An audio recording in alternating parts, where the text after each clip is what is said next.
ธรรมะมาฝากท่านผู้ฟังจากหนังสือบทสวดมนต์แปลของวัดแพทย์ธรรมารามอำเภอเด่นชัยจังหวัดอุตรดิตถ์หัวข้อธรรมะวันนี้คือ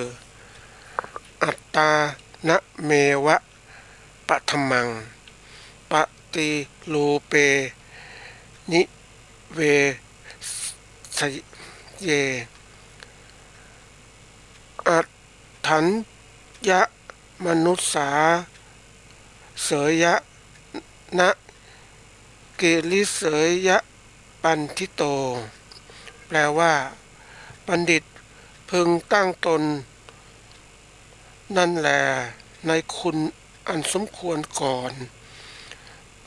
พึงสั่งสอนผู้อื่นในภายหลังจะไม่พึงเศร้าหมองคำว่าบัณฑิตก็คือว่าผู้ทรงความรู้ผู้มีปัญญานักปราชญ์หรือผู้สำเร็จการศึกษาพึงตั้งตนนั่นแหละก็ดูตั้งทำตัวนี้ให้คงอยู่ในคุณอันสมควรก่อนคำว่าคุณเนี่ยก็คือว่าความดีที่มีประกอบอยู่ในสิ่งนั้นๆนะหรือความเกื้อกูลนะอันนี้ก็คุณนะอีกอย่างคือถ้าพูดถึงตรงนี้แล้วคุณค่าก็คือสิ่งที่มีประโยชน์หรือมีมูลค่าสำคัญนะแล้วคุณธรรมก็คือคุณสภาพคุณงามความดีนี่คุณเนี่ยในที่นี้ที่บอกว่าเป็นความดีที่มีประโยชน์ประจำอยู่ในสิ่งนั้นๆสมควรก่อนคือเราต้องศึกษาสิ่งคุณประโยชน์ของสิ่งนั้นให้ดีเสียก่อน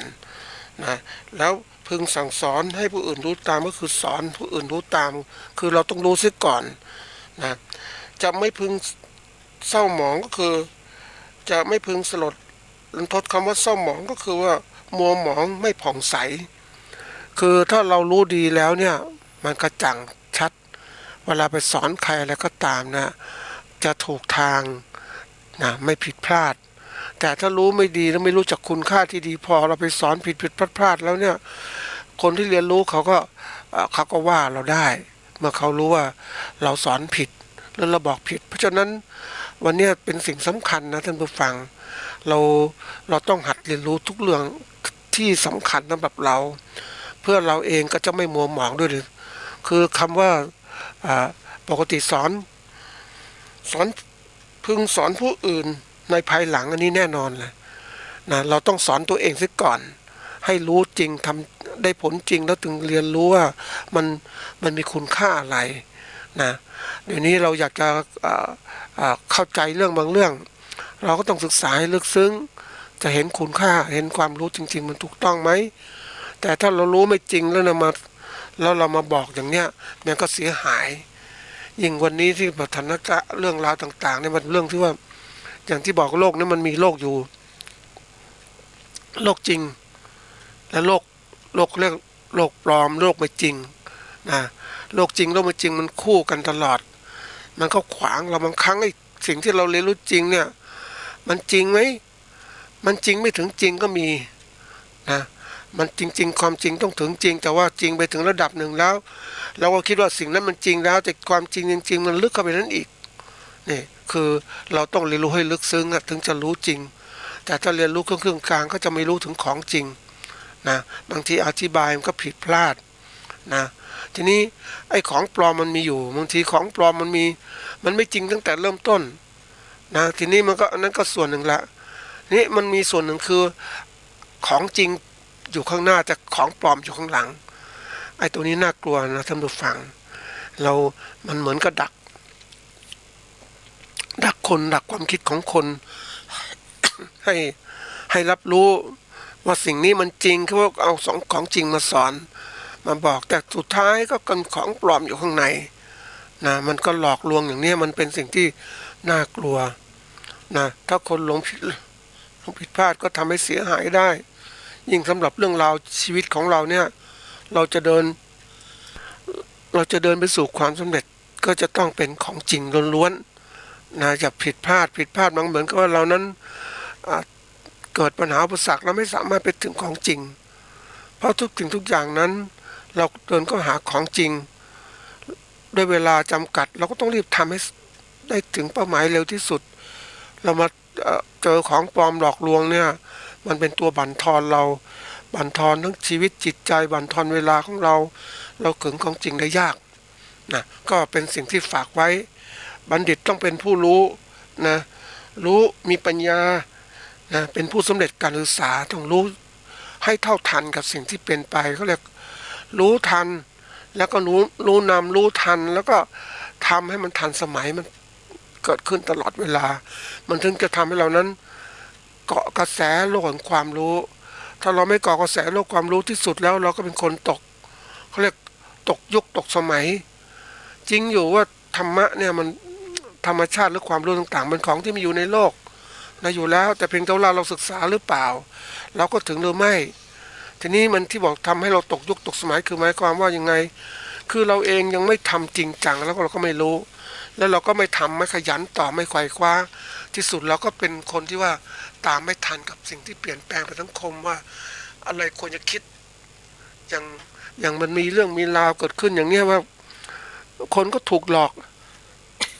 ให้นับถือลัทธิอะไรอย่างลัทธิบูชานะเจ้าป่าเจ้าเขาต่างๆบนบานศาลกล่าวนะคือถูกปลูกฝังมานานนะแต่ถ้ามาเราศึกษาพระพุทธศาสนาแล้วเรารู้เห็นเป็นจริงว่าพูดผีปีศาจมีจริงอย่างเงี้ยเราก็รู้แต่เราไม่ควรจะไปถือบูชาแล้วก็เรื่องของเขาก็อยู่ยังไงแต่สิ่งที่เราสำคัญที่สุดคือเราลึกถึงพระเจ้าเราปฏิบัติตามหลักคำสอนพระเจ้าอันนี้ถือเป็นเราทำถูกต้องนะเราทำในสิ่งที่มันก็เรียกยึดถือในสิ่งที่ควรยึดนะสิ่งที่ไม่ควรยึดถือก็ไม่ควรยึดถือเราถึงจะเป็นผู้ที่ฉลาดรู้เท่าทันและสิ่งต่างๆเหล่านี้มันหลอกลวงคนมาตลอดนะอย่างที่ไปเห็นในประเทศลาวที่เขายังมีการเอาไหว้นะไหว้บูชาต้นไม้ต้นอะไรต่างๆเหล่านี้มันดูแล้วเขาทำคืออลังการนะหนูฟังแต่พระพุทธรูปตั้งอยู่ไม่เห็นมีใครมาบูชาไม่เห็นมีใครกราบไหว้คือเขาเฉยๆนะก็มักจะเป็นสิ่งที่เขาเรียกการที่เราเข้าถึงความจริงนั้นมันสิ่งที่สำคัญนะท่านผู้ฟังเราจะรู้ว่าทุกเขาเรียกมันมีของปลอมของจริงมันอยู่นะเราต้องเข้าถึงของจริงถึงจะให้ผลที่ดีกว่านะก็ฝากไว้เป็นข้อคิดนะอันนี้มาพูดถึงผู้ประกอบการเกษตรยุคใหม่ตอนที่3เนี่ยอย่างผู้ประกอบการเกษตรคือผู้ที่แสวงหากำไรในการประกอบการเกษตรแต่เกษตรกรนักเกษตรก็คือผู้ที่ปลูกพืชเลี้ยงสัตว์ ในยุคนี้อย่างที่บอกว่า เป็นยุคของเกษตรสมัยใหม่เกษตรสมัยใหม่เนี่ยเขาเรียกว่าก็อยู่บนพื้นฐานของความรู้ใหม่ๆที่เขาแสวงหาความรู้ที่ถูกต้องแล้วก็ทำให้การประกอบการเกษตรเขาดีขึ้นนะเขาจึงเจริญก้าวหน้าประกอบการมีกำไรแต่เกษตรยุคเก่าแน่นอนมันก็เรียกว่าทำแล้วก็ลงทุนมากกำไรน้อยว่างั้นอ่ะหรือไม่เกิดกำไรก็มีเพราะว่าการเกษตรยุคนั้นมุ่งมองที่ว่าทำการเกษตรเพื่อนะเพื่อกินเพื่อใช้ไม่ได้เพื่อขายแต่เกษตรยุคใหม่นี่ฉลาดทั้งกินทั้งใช้ก็ได้ทั้งขายก็ได้ไม่กินใช้ทำเกษตรเพื่อให้ผู้อื่นเขาเอาประโยชน์แต่เรานั้นขายเอาเงินเอาทองไปซื้อสิ่งที่เราต้องการนี่มันถึงทำถึงขนาดนี้หมายความว่าไงก็คือมุ่งมองไปที่ถึงผู้บริโภคว่าเขาต้องการอะไรเขาต้องการสินค้าเกษตรแบบไหนนี่ก็เป็นตัวอย่างที่เราเป็นตัวอย่างที่มองเห็นนะเราจะอยู่รอดอย่างนี้นะเขาเรียกว่า เป็นสิ่งที่เราต้องรู้ก่อนเข้าสู่ตรงนี้ก็มาบอกว่าในการเรียนรู้ของเรานั้นอย่างที่บอกว่าเราเรียนรู้เนี่ยมันมีทั้งบอกว่ามีทั้ง2 ส่วนด้วยกันที่เราเรียนรู้นะเรียนรู้นี่สำคัญนะท่านผู้ฟังในทุกเรื่องของเราต้องเรียนรู้ไม่ใช่ว่าให้คนอื่นเข้ามาบอกเราอย่างนี้เราก็เชื่อเขาอย่างดีไม่ใช่เราต้องเรียนรู้ทุกอย่างด้วยตัวเราเองคำว่าตัวเราเองนั้นหมายความว่าอย่างไงก็คือหมายความว่าตัวเองเป็นที่ตั้งซะก่อนตั้งในการรับฟังเสียงจากผู้อื่นการกระตุ้นหรือชักจูงจากสิ่งภายนอก คือการรับฟังคำแนะนำสั่งสอนเล่าเรียนความรู้สนทนาซักถามฟังคำบอกเล่าชักจูงของผู้อื่นโดยเฉพาะการสดับรับฟังนะนะสัตธรรมะจากผู้รู้ผู้เป็นกัลยาณมิตรอันนี้ต้องเลือกจากคนดีนะท่านผู้ฟังอันที่สองก็คือว่าการใช้ความคิดถูกวิธีรู้จักคิดเป็นคือกระบวนการในการทำในใจโดยแยบคายมองสิ่งทั้งหลายด้วยความคิดพิจารณารู้จักสืบสาวหาเหตุผลแยกแยะสิ่งนั้นๆหรือปัญหานั้นๆออกให้เห็นตามสภาวะและความสัมพันธ์แห่งเหตุปัจจัยต่างๆที่มันมีอยู่อันนี้เป็นสิ่งสำคัญที่เราต้องศึกษาเรียนรู้เพราะว่าวันนี้ความรู้มันเข้ามาเยอะมากนะเราสามารถฟังได้ทุกที่ทุกทางดูจากสื่อต่างๆได้หมดเลยแต่ทีนี้สิ่งเหล่านั้นมันชัดเจนหรือไม่ถ้าเราไม่ได้รับคำจากผู้เป็นกัลยาณมิตรคือมิตรที่ดีเราก็จะเสียหายเลยเพราะว่าเดี๋ยวนี้มันมีคนที่เอารัดเอาเปรียบตลอดเวลาที่สร้างข้อมูลเป็นเท็จหลอกลวงเราก็มีให้ประโยชน์แล้วนะทีนี้คุณค่าเนี่ยมันจะมีคือความเขาเรียกว่าความตัวเองเนี่ยตัวเองมีความพร้อมมีความสามารถตรงไหนนะแย่งแข่งขันกันมันน่ากลัวแล้วการเมืองการปกครองที่เป็นเรื่องที่ว่าผูกขาดหรือรวมศูนย์อำนาจก็ยังคงอยู่ ยังไม่กระจายอำนาจนะการเป็นประชาธิปไตยที่ยังไม่สมบูรณ์เนี่ยอันนี้เรากำหนดไม่ได้ถ้าเราเป็นประชาธิปไตยสมบูรณ์เรามีอำนาจการกำหนดทิศทางต่างๆได้ผ่านตัวแทนของเราไปว่าจะช่วยอย่างไรบ้างแต่นี้มันไม่ใช่มันก็ไม่มาจากเราเขากำหนดของเขาเองเราก็เดือดร้อนแต่เราคุมสถานการณ์ไม่ได้อันนี้เป็นเรื่องสำคัญนะสิ่งแวดล้อมที่เสื่อมโทรมขนาดหนักนั่นเนี่ยมันมีผลเสียอย่างที่บอกฝนก็ตกในฤดูหนาวอย่างเงี้ยนะบางที่ฝนตก ก็เรียกว่าหิมะตกนะทั้งที่ไม่เคยมีนะเพราะอะไรโลกมันเปลี่ยนทั้งหมดต้องการว่าสถานการณ์สิ่งแวดล้อมของโลกมันเปลี่ยนไปมากเลยท่านผู้ฟังเราจะคาดการอะไรได้ลำบากทีเดียวถ้าเราไม่ศึกษามันเราต้องศึกษามันว่าโลกมันเปลี่ยนอย่างนี้มันอะไรต่างๆสถานการณ์ต่างๆโลกมันเปลี่ยนหมดสิ่งแวดล้อมเปลี่ยนมากนะเราคาดการที่เราจะปลูกพืชในสภาพ สิ่งแวดล้อมธรรมชาติมันคาดการได้ยากนะเพราะว่ามันเปลี่ยนอย่างนี้เพราะนั้นเราจำเป็นต้องศึกษามันให้ชัดเลยว่าเราจะต้องหาข้อมูลนะมาเก็บมาวิเคราะห์ว่าก็กระเทือนอย่างไรอย่างกรณีที่ฤดูหนาวเนี่ยฝนมันตกเนี่ยตกพืชผักแทนที่มันจะไม้ผลยืนต้นมันจะพักตัวตามฤดูกาลของมันปรากฏว่ามีฝนตกปุ๊บมันก็ปรับตัวแล้วแทนที่จะพักตัวขึ้นมาเกิดการที่ว่าเปลี่ยนแปลงจากการออกดอกมาเป็นการที่ว่าเจริญเติบโตทางกิ่งใบต่างๆเกิดขึ้นเนี่ยมันก็ส่งผลกระทบกระเทือนแน่นอนนะเพราะนั้นไม้ผลต่างๆก็เริ่มเปลี่ยนเขาบอกฤดูกาลเปลี่ยนมันก็ทำให้พืชผลต่างๆเปลี่ยนแปลงตามไปด้วยนะผู้ดำเนินรายการจึงย้ำให้ท่านผู้ฟังว่าการเกษตรมันเปลี่ยนแปลงไปมากแล้วมันถึงเวลาที่เกษตรกรทุกท่านจะต้องปรับตัวการเกษตรให้ดีขึ้นกว่าเดิมอีกนะการพัฒนาประเทศก็จึงบอกว่าขึ้นอยู่กับคุณภาพของคนการพัฒนาเกษตรก็ขึ้นอยู่กับคุณภาพของเกษตรกรเพราะนั้นวันนี้คุณภาพเกษตรกรต้องสูงนะเรียนรู้ทางวิชาการทักษะที่ดีมีความสามารถที่สูงนะเรียนสูงยังไงก็สูงด้วยการพัฒนาตัวตนของเรานี่แหละจะให้คนอื่นมาพัฒนาเขาไม่พัฒนาจริงจังหรอกเขาพัฒนาเท่านี้อย่างบางองค์กรเขาก็พัฒนาเกษตรกรให้รู้เรื่องของการปลูกอย่างกสทเขารู้เรื่องการปลูกกระทรวงพาณิชย์ก็ให้ความรู้เรื่องการตลาดนะ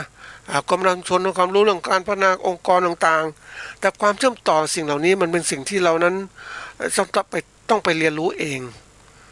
คือไปหาความรู้ทุกเรื่องที่มันเกี่ยวข้องแล้วเราก็มาปรับปรุงตัวเราในการพัฒนาคุณภาพของเราจะเรียนรู้ ตามอย่างเขาอย่างเดียวก็ไม่ได้เราต้องพัฒนาตัวเองบางครั้งได้ถึงเวลาแล้วเนี่ยเราต้องหัดเรียนรู้ตัวเองทั้งหมดเลยนะท่านผู้ฟังเรียนรู้เหมือนกับผู้ประกอบการเกษตรยุคใหม่ที่เขาพัฒนาก้าวข้ามหน่วยงานของรัฐคือความรู้มันเกินสูงกว่าหน่วยงานของรัฐที่จะให้นั่นคือความสำเร็จของเขารู้ลึกรู้กว้างจริงๆในเรื่องวิชาการเกษตรและการประกอบการเกษตรนะเขาถึงสามารถประกอบเกษตรที่ดีแต่ถ้าเรารู้แค่นี้มันไปไม่ได้แล้วท่านผู้ฟังว่าวันนี้ที่เห็นทุกเรื่องแต่เรื่องของการอุตสาหกรรมการปลูกกล้วยหอมอย่างเนี้ยใช่ไหมมันเป็นอุตสาหกรรมจริงๆที่บริษัทเขาลงทุนก็พัฒนายังไงระบบเกษตรทันสมัยทำอย่างไรนะมันเป็นอะไรที่มันก้าวข้ามจริงๆเนี่ยเกษตรกรแบบยังชีพอย่างเรานะอันนี้มันกล้าเข้าถึงขนาดนั้นนะแล้วเขากำหนดถึงคุณภาพผลิตผลได้เองหมดเลยคุมได้หมดเพราะนั้นเมื่อคุมผิดพลาดผลิตผลของคุณค่าของผลิตที่มีออกมาเนี่ยเขาคุมได้หมดเพราะนั้นเขาสามารถครองตลาดได้เขาสามารถจะคุมราคาต้นทุนได้คุมราคาขายได้ด้วยตัวเขาเองเนี่ยมันโลกเกษตรยุคใหม่นั่นเนี่ยนั้นเราจะมาคิดแบบทำไปอย่างเนี้ยแล้วก็ขายต่างคนต่างขายเหมือนคนปลูกกล้วยหอมท่านผู้ฟังปลูกกล้วยหอมก็ปลูกเฉพาะของตนดูแลสวนไหนดีก็ปลูกดีไปได้ผลิตสวยสวนไหนไม่ดีก็ได้ผลิตไม่สวยคุณภาพไม่ดีแต่มาขายรวมกันในท้องตลาดมันก็ทำให้เกิดอะไรความผันผวนเรื่องราคาและคุณภาพแน่นอนยิ่งบางครั้งเนี่ยอย่างโลกยุคใหม่ๆมันก็มีคนที่ไม่มีคุณธรรมมันก็เรียกว่าผลิตกล้วยหอมคุณภาพต่ำออกมายังไม่แก่เลยก็มาบ่มแล้วให้มันเหลืองนั้นเรามาขายแล้วเวลากินไปแล้วก็ไม่อร่อยคือคุณภาพต่ำแล้วต่อไปใครจะกินน่ะอันนี้คือการเกษตรแบบทำร้ายตัวเองนั่นแหละนี่ถามว่าความไม่รู้ใช่ไหมใช่ไม่รู้แล้วทำร้ายตัวเองความเห็นกับตัวใช่ไหมใช่เพราะว่าไม่ทำคุณภาพออกมาดีแล้วใครต่อไปใครจะมากินน่ะเวลาซื้อกล้วยหอมก็บอกกล้วยต่างๆท่านผู้ฟังเวลาซื้อเนี่ยต้องดูให้ชัดถ้าลูกมันกลมมันสวยไม่มีเหลี่ยมไม่มีอะไรเนี่ยแสดงมันแก่จัดเต็มที่แก่จัดคุณภาพสูงนะท่านผู้ฟังกล้วยนะไม่ใช่เหมือนกล้วยอ่อนๆไปกินมะม่วงอ่อนๆอย่างเงี้ยมันไม่ได้คุณค่าเท่าสูงสุดเท่าที่มันจะเป็นนะแล้วถามว่าต่อไปใครจะมากินนะไม่มีแล้วนี่อันนี้คือตัวอย่างเพราะนั้นในระบบของการเกษตรยุคใหม่เขาคำนึงถึงผู้บริโภคเป็นหลักว่าผู้บริโภคเขาต้องการสินค้าเกษตรที่มีคุณภาพแล้วเราจะอยู่ได้ขายได้ก็ต้องผลิตสินค้าเกษตรที่มีคุณภาพไปไม่ใช่ไปขายสินค้าไม่มีคุณภาพแล้วที่สุดทำร้ายตัวเองแล้วใครจะมาซื้อสินค้าเกษตรจากเราล่ะอันนี้เรื่องจริงนะจะพูดไปเดี๋ยวว่า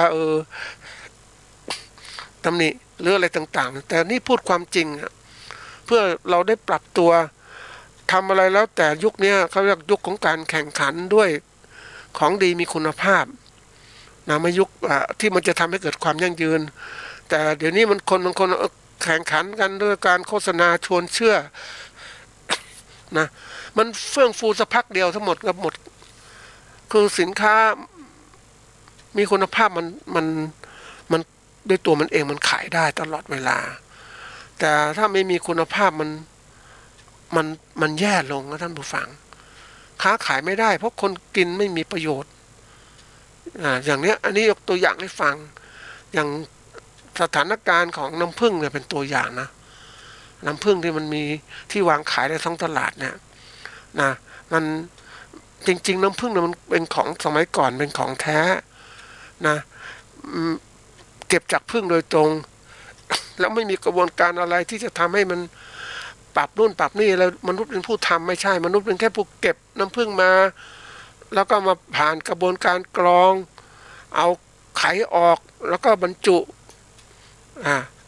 ขวดง่ายแค่นี้ไม่มีอะไรมากมายและน้ำผึ้งมันมีคุณสมบัติพิเศษในการฆ่าเชื้อโดยตัวมันเองมีแอนติไบโอติกเขาเรียกว่าไม่ว่าจะเหลวหรือข้นมันทำได้หมดเลยอันนี้คือของแท้แต่ยุคใหม่ๆไม่ใช่แล้วมนุษย์ไปเกี่ยวพันกับมัน น้ำผึ้งคุณภาพเหลวก็ไปดูดความชื้นมันเข้มข้นขึ้นนะเอนไซม์ต่างๆเสียหายหมดแล้วมันก็เลยไม่ได้คุณภาพนะแล้วก็ยิ่งไปเดี๋ยวนี้ก็มีกระบวนการที่เรียกว่าทำน้ำตาเอาน้ำตาลแล้วน้ำเชื่อมมาทำเป็นน้ำผึ้งหลอกขายอีกเคยคนเรื่องนี้ก็เป็นเรื่องที่น่าพิจารณาท่านผู้ฟังนะแล้วยิ่งไปเจอระบบราชการที่เขาบอก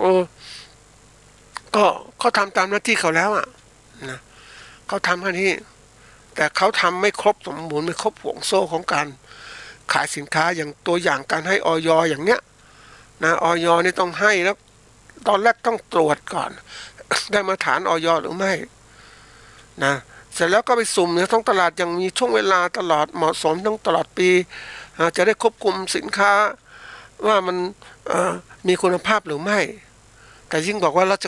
เราไม่มีงบประมาณในการตรวจอย่างนี้เหมือนกับต่างประเทศเขาแล้วคนต่างประเทศก็มีความซื่อสัตย์ของเรานั้นอย่างที่บอกฉกฉวย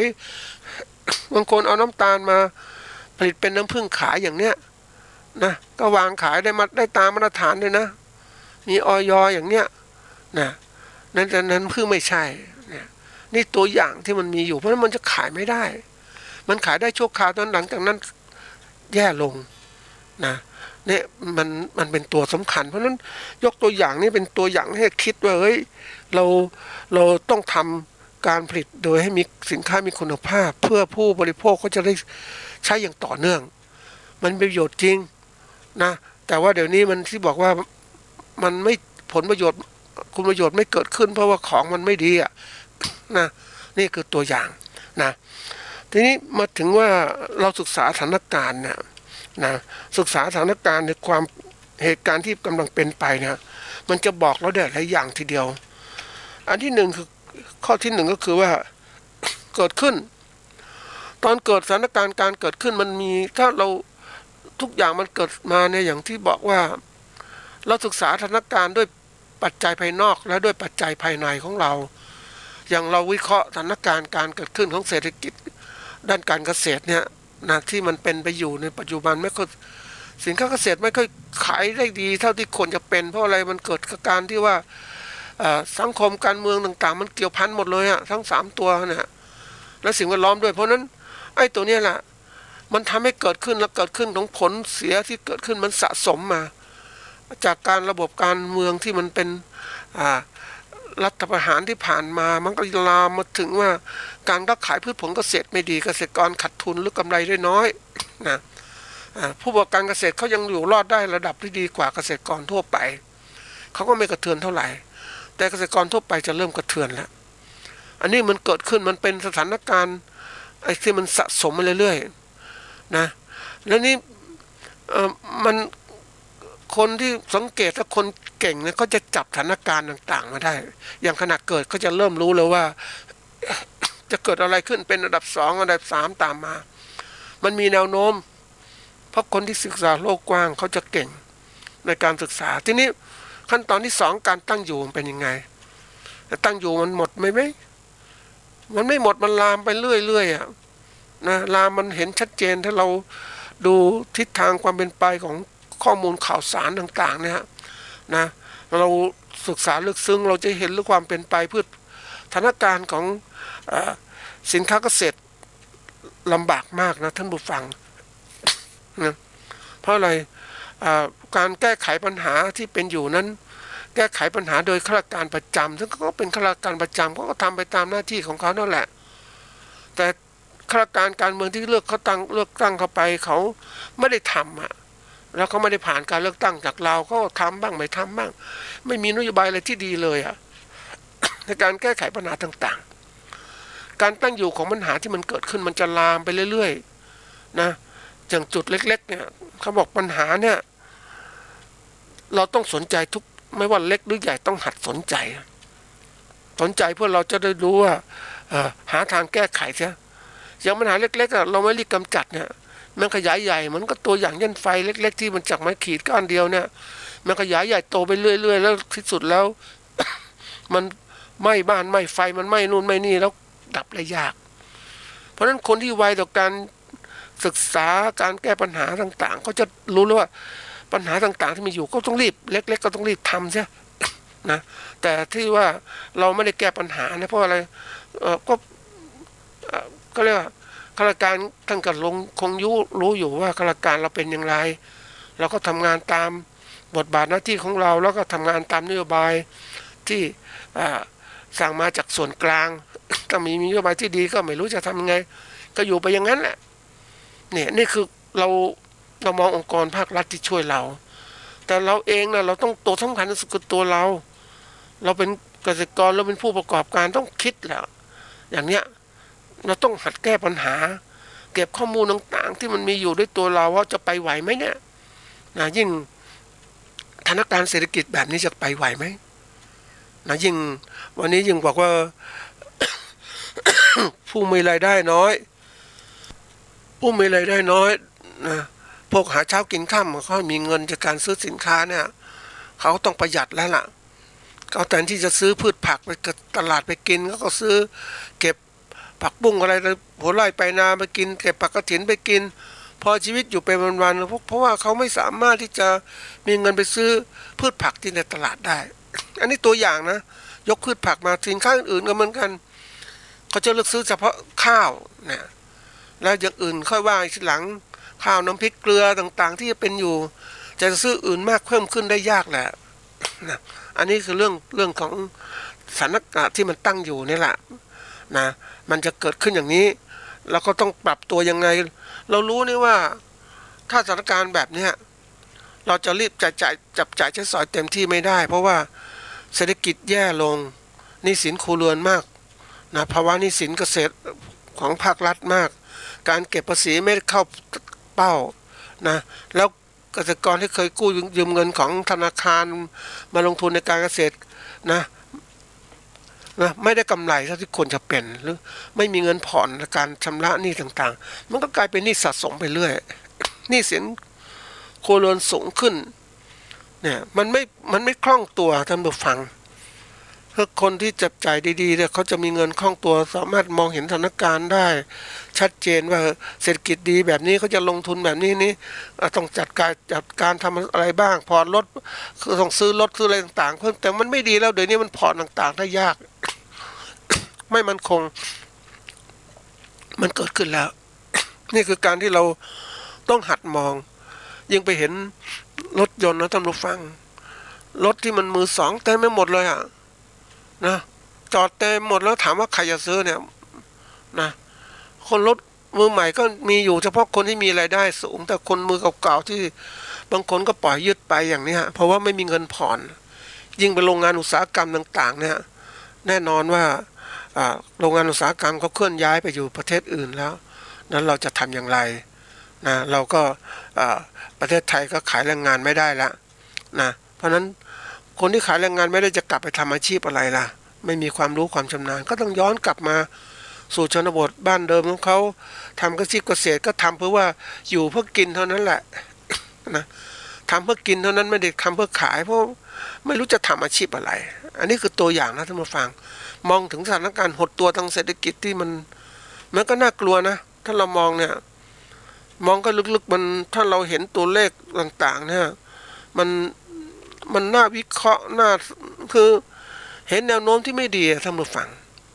นะเราเรียงไปดูแนวโน้มต่างๆเนี่ยที่รัฐบาลไม่มีนโยบายแก้ไขสิ่งเหล่านี้โอ้โหมันลำบากละเห็นความเป็นไปต่างๆที่แนวโน้มจะเกิดขึ้นเนี่ยไอ้สภาวะความเกิดขึ้นแล้วมาตั้งอยู่เป็นอย่างนี้ปุ๊บเห็นเลยว่าอะไรจะเกิดขึ้นนะมันจะลามไปนะสถานการณ์อันนี้มันบอกได้นะทีนี้มาถึงสถานการณ์ที่จะดับไปละเกิดขึ้นตั้งอยู่ดับไปทีนี้ไอ้เกิดขึ้นเนี่ยอย่างที่บอกว่าถ้าเรารู้ความเป็นไปได้เนี่ยมันบอกเราจะลงทุนหรืออะไรต่างๆถ้าสถานการณ์แบบเนี้ยมันถ้านักลงทุนเก่งเนี่ยเขาจะไม่ลงทุน นะเขาอยู่รอคอยดูสถานการณ์นะบางคนเขาก็ลงทุนชนิดว่าคาดการณ์ว่าเศรษฐกิจจะดีขึ้นเพราะอะไรต่างๆมันตกต่ำแล้วเนี่ยเขาก็ช้อนซื้อในราคาที่ถูกไว้กูตุนไว้เห็นบางคนเนี่ยเขามีเงินนะท่านผู้ฟังเขาไปฝากธนาคารดอกเบี้ยนิดเดียวเองอะสู้เขามา ซื้อที่ดินที่กำลังคนเดือดร้อนกำลังจะขายได้เยอะแยะบ้านโรงแรมต่างๆรถยนต์ต่างๆเยอะแยะเลยเขาก็มาซื้อเขาซื้อไปเลยเขาบอกว่าถ้าฝากธนาคารก็ได้เท่านี้แต่ถ้าซื้อที่ไว้โอเคมันจะมีโอกาสถ้ามันฟื้นเขาก็มีกำไรถ้าไม่ฟื้นก็แล้วไปเขาก็เก็บตุนไว้เพราะว่ามันไม่รู้จะเก็บเงินไว้ทำไมในคนรวยนะส่วนคนจนแน่นอนว่าไม่รู้จะทำยังไงไม่มีเงินสะสมนะมีสินค้าเงินผ่อนก็ต้องให้เจ้าของคืนเข้าไปไม่ยอมใช้มากขึ้นอยู่พอที่ว่ารักษาตนให้อยู่รอสถานการณ์มันดีขึ้นนี่อันนี้คือการที่มองสถานการณ์ไอ้การตั้งอยู่ตรงนี้มันเป็นสิ่งที่บอกเราได้หลายอย่างทีเดียวคนเก่งเขาจัดการที่ดีแต่คนไม่เก่งจะลำบากคือการมองไม่เป็นอย่างเกษตรกรเราก็คาดหวังว่าเฮ้ยแม้มันจะผลิตไม่มากจะขายยังได้มากไหมคือคิดอย่างนั้นน่ะแต่ถ้ามองภาพจริงๆว่าผลิตไปมากขนาดนี้จะมีปัญหาตามว่าการค้าการขายไม่ดีท่านผู้ฟังมันเห็นแล้วเนี่ยมีแต่ความขาดทุนข้างหน้าเนี่ยแล้วจะทำยังไงเพราะนั้นวันนี้ต้องทำยังไงให้ตัวเองปลอดภัยที่สุดก็คือหัดมองเหตุผลต่างๆจะขยายผลิตหรือว่าเท่าเดิมแล้วก็ลดลงพอกินได้พอเก็บไว้ได้อย่างนี้ทีนี้ตอนสุดท้ายเนี่ยดับไปก็คือว่ามันจบสิ้นสถานการณ์นะเหตุการณ์ต่างๆมาถึงจุดของมันเป็นไปปุ๊บมันก็จุดจบตรงนี้ในการวัดผลตอนจุดจบแล้วก็จะเห็นคนอยู่2 พวกหรือ3 พวกด้วยกันพวกที่แพ้นะคือพวกที่ขาดทุนต่างๆมากมายทีเดียวนะมันเพราะว่ามันโลกของการแข่งขันเนี่ยมันบางที่บอกว่ามันอะไร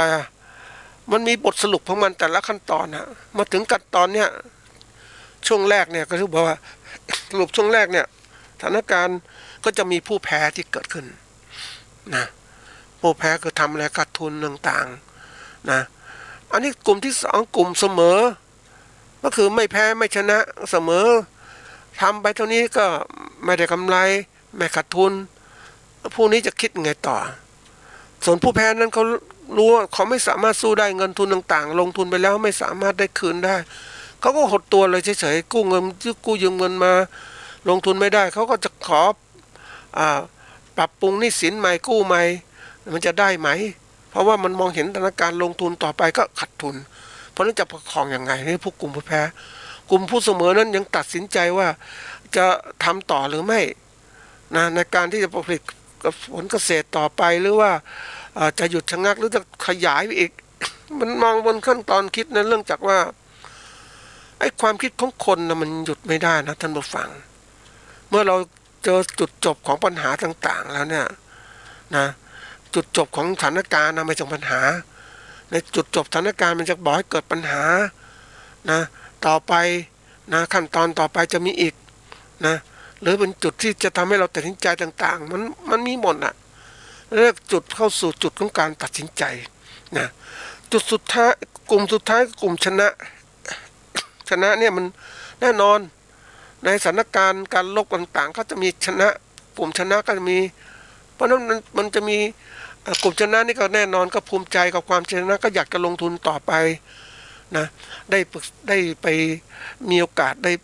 ก็เรียกว่าได้พูดคุยกับผู้ประกอบการที่เขาลงทุนในการที่เขาเรียกว่าซื้อผลิตผลเกษตรจำนวนมากนะท่านผู้ฟังเอาไปขายทั้งในประเทศและต่างประเทศส่วนใหญ่ตลาดเขาอยู่ต่างประเทศเพราะฉะนั้นเขาเก่งกำไรว่านะในสถานการณ์โควิดเนี่ยเขาเก่งกำไรเก่งไว้ว่าคนต้องซื้อต้องใช้อยู่แล้วนั่นเป็นอาหารน่ะต้องซื้อต้องใช้เพราะฉะนั้นต้องซื้อต้องใช้เขาคาดการณ์แล้วก็ซื้อราคาที่ต่ำไปที่สุดแล้วเขาก็เสี่ยงนะแต่เขาก็ไปอยู่ว่าคนต้องซื้อต้องใช้เขาก็มีสินค้าไปส่งนะเขาก็เหมือนกับว่าเสี่ยงนะเสี่ยงมากมันไม่แน่นอนไม่มันเหมือนกับว่าเศรษฐกิจไม่ก็ดีนะบางทีตลาดมันเสี่ยงแต่เขาลดความเสี่ยงคือซื้อสินค้าราคาต่ำไปก่อนละอันที่1อันที่2เขาก็มาเก่งว่าตลาดเนี่ย มันเป็นไปได้ไหมสินค้าราคาที่สูงที่เขาขายหรือจะลดราคาลงมา แต่การขายเหล่านั้นเนี่ยมันไม่คล่องตัวเหมือนแต่เดิมแล้วก็ถามว่าจะไหวไหมพอสู้ได้นะพอสู้ได้คือเขาเป็นผู้ชนะทุกขั้นตอนอยู่แล้วแต่จะสู้ได้ตอนสุดท้ายจะเป็นอย่างไรเราช่วงนี้เขาชนะแต่ช่วงถัดไปเขาจะแพ้หรือเปล่านี่คือความเสี่ยงที่เกิดขึ้นอย่างที่บอกว่าการที่เราจะแก้ไขความเสี่ยงเป็นเรื่องที่สำคัญมากนะในการเป็นผู้ประกอบการก็ต้องพิจารณาต่างๆในการดูความเสี่ยงภัยต่างๆในการเกษตรของเรานะอย่างที่เคยกล่าวว่าบริหารความเสี่ยงเรื่องสำคัญนะ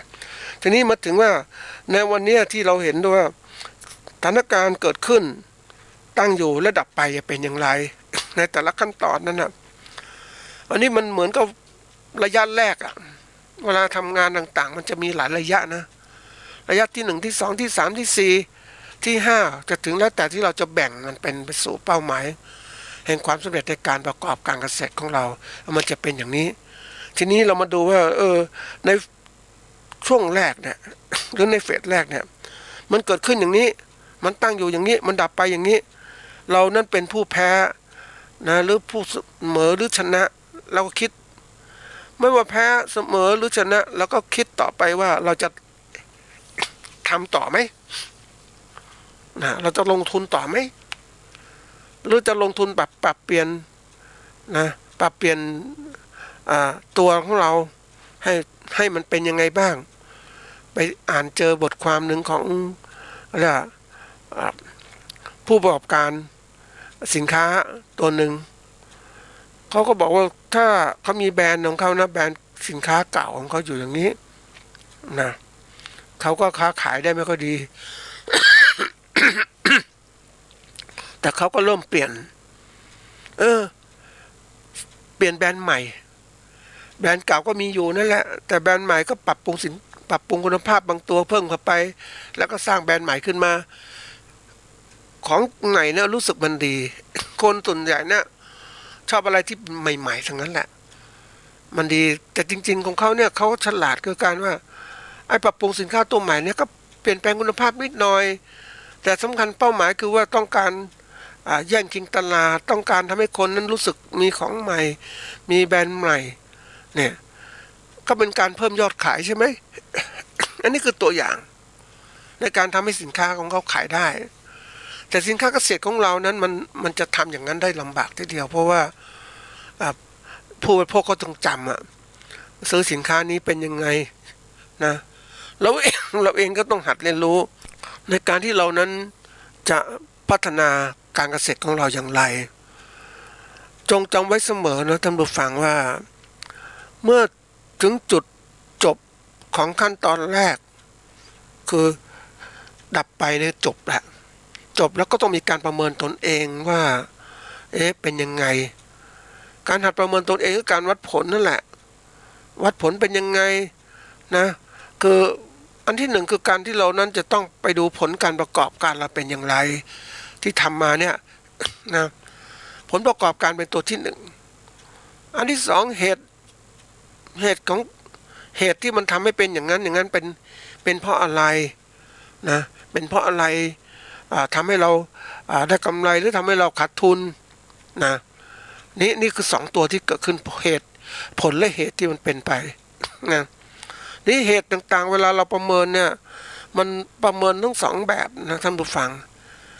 เหตุจากภายนอกเศรษฐกิจสังคมการเมืองสิ่งแวดล้อมต่างๆนี่คือเหตุตัวที่หนึ่งเหตุที่สองคือตัวเราเนี่ยนะมันทันสมัยไหมการบริหารการจัดการต่างๆมีความคิดทันสมัยในการที่จะพัฒนาต่างๆหรือการเผชิญปัญหาเราไม่ได้แก้ไขปัญหาเล็กๆเราก็ปล่อยมันโตเกิดขึ้นเนี่ยอันนี้ต้องหัดคิดนะอันนี้คือการที่เราวิเคราะห์การประกอบการเกษตรของเราว่าเราเป็นอย่างนี้ปุ๊บ นะทีนี้อันที่สามเนี่ยนะเรามาดูว่าเราจะทำยังไงนะที่เรานั้นจะสามารถได้ผลกำไรจากการประกอบการหรือทำให้เรานั้นการเกษตรเราอยู่รอดอย่างไรเราก็มาคิดว่าหาทางที่จะแก้ปัญหาอย่างไรอันนี้สำคัญนะท่านผู้ฟัง แก้ปัญหาคืออย่างที่ว่าผลมันได้เท่านี้ต้องการผลเพิ่มขึ้นนะให้ดีมากขึ้นต้องการมีกำไรมากขึ้นประสิทธิภาพต้องดีขึ้นแล้วปรับปรุงและปรับปรุงตัวเรานี่แหละในการคิดและการกระทำของเราที่เกิดขึ้นถ้าเราคิดแล้วอะไรแล้วเนี่ยเราหาทางต่างๆปุ๊บเนี่ยเพื่อจะแก้ปัญหาเราปุ๊บเนี่ยเราก็ศึกษาหาคนเพิ่มเติมอย่างณวันเนี้ยความรู้ต่างๆมันมีมากเราก็ค้นหาความรู้เพิ่มเติมมาใช้ในการบริหารธุรกิจจัดการของเราว่าไอ้ความรู้อย่างไหนมันทันสมัยเกิดขึ้นนั้นที่มันแก้ปัญหาเราอย่างเราเอาตัวอย่างเนี่ยเราใช้ปุ๋ยที่ผ่านมาเราใช้ปุ๋ยตัวเนี้ยได้ใส่ให้พืชแล้วเนี่ยพืชเติบโตเท่านี้จริงๆมันน่าจะโตโดยมากกว่านี้เราก็ต้องหาทางให้ปรับปรุงปุ๋ยตัวไหนมาใส่แทนหาข้อมูลเพิ่มเติมหรือพืชผักของเรานั้นเรามีพันธุ์เดิมพันธุ์เดิมมาอย่างนี้ปุ๊บเนี่ยนะเราต้องหาพันธุ์ผลผลิตเพิ่มขึ้นเราจะหาพันธุ์อะไรมาแทนนะเราต้องคิดต่างๆยิ่งถ้าเราคิดถึงความคนส่วนใหญ่ชอบมองปัญหาเฉพาะหน้านะท่านผู้ฟังไม่ได้มองการไกลนะบางคนบอกว่าซื้อเมล็ดพันธุ์พืชเทียบผลิตที่สูงมาเลยนะพันธุ์เก่าๆที่เรามาอยู่ก็ไม่สนใจละเราก็พึ่งพันธุ์ใหม่แต่การที่เราทำอย่างนั้นมันก็มองได้ว่าเรามั่นใจในการที่เราจะประกอบการอย่างนั้นคือความอยู่รอดระดับหนึ่งเราอยู่ดีได้ไหมอยู่ดีได้เราซื้อพันธุ์พืชใหม่อยู่ดีได้ผลผลิตดีแต่มั่นคงไหมล่ะ ต้องคิดตามมันมั่นคงไหมล่ะนะนะข้างหน้าอย่างในนี้ไปเจอเมล็ดพันธุ์พืชเนี่ยเป็นพันธุ์ลูกผสมทั้งนั้นแหละนะเราต้องซื้อเข้ามาเราผลิตเองไม่ได้เพราะอะไรจากพืชพันธุ์เก่าๆเราผลิตเราเก็บเมล็ดพันธุ์ไปทำต่อได้ นะแต่พืชพันธุ์ใหม่นั้นเราเก็บไม่ได้ละมันเป็นลูกผสมทีนี้เราต้องรู้ว่าทำยังไงขณะนี้เราต้องทำให้มันดีอยู่ดีนะเราซื้อพันธุ์อื่นเข้ามาพันธุ์เดิมแล้วพันธุ์ใหม่เข้ามาแต่นะพันธุ์เดียวกันพันธุ์เก่าที่เรามีอยู่นั้นเป็นพันธุ์พื้นเมืองเราก็ต้องปรับปรุงโดยคุณภาพของเราเลือกต้นพ่อต้นแม่ที่มันดีอยู่เอามาเป็นพ่อพันธุ์แม่พันธุ์ปลูกขึ้นมาใหม่รักษาสายพันธุ์ของเราเอง พัฒนาเราเองเพราะว่าในอนาคตข้างหน้านั้นผู้ฟังมันจะอยู่มั่นคงไหมมันไม่มั่นคงถ้าเราต้องซื้อเมล็ดพันธุ์มาปลูกในราคาที่สูงไปเรื่อยๆและที่สุดมันก็ผูกขาดเราจะทำอย่างไรเราไม่มีเมล็ดพันธุ์พืชของเราเองเลยไม่มีเมล็ดพันธุ์ผักของเราเอง ไม่มีเมล็ดพันธุ์ไก่เมล็ดพันธุ์วัวของเราเนี่ยทำยังไงน่าพิจารณานะท่านผู้ฟังนี่บอกยุคนี้เป็นยุคของการที่ว่าเราต้องมีความฉลาดในทุกๆเรื่องที่เราเกี่ยวข้องกับการประกอบการเกษตรของเรานะนี่เราจะแล้วมาถึงขั้นตอนประมวลผลแล้วตัดสินใจละเวลาตัดสินใจนะท่านผู้ฟังมันต้องดูว่าสุดท้ายเนี่ยเราตัดสินใจว่าจะทำต่อไหมหรือไม่ทำต่อมันต้องคิดบนพื้นฐานของการที่เรียกว่าดูจากรายผลที่รับที่จะเกิดขึ้นกับต้นทุนที่ลงไปมันคุ้มกันไหมเรียกว่าภาษาอังกฤษเรียกว่า BC ratio นั่นแหละถ้า BC ratio มากกว่า1เนี่ยโอเคเลยดีแต่ถ้าต่ำกว่า1ต้องคิดมากแหละเห็นไหมมันคุ้มไหมยิ่งวันนี้ยังบอกตรงๆว่าทำไมถึงอยู่ในยุคที่จะเข้าสู่ยุคข้าวยากหมากแพงเพราะว่าอะไรเพราะว่าเกษตรกรเนี่ยขาดทุนแล้วไม่มีทุนในการประกอบการเพราะฉะนั้นข้าว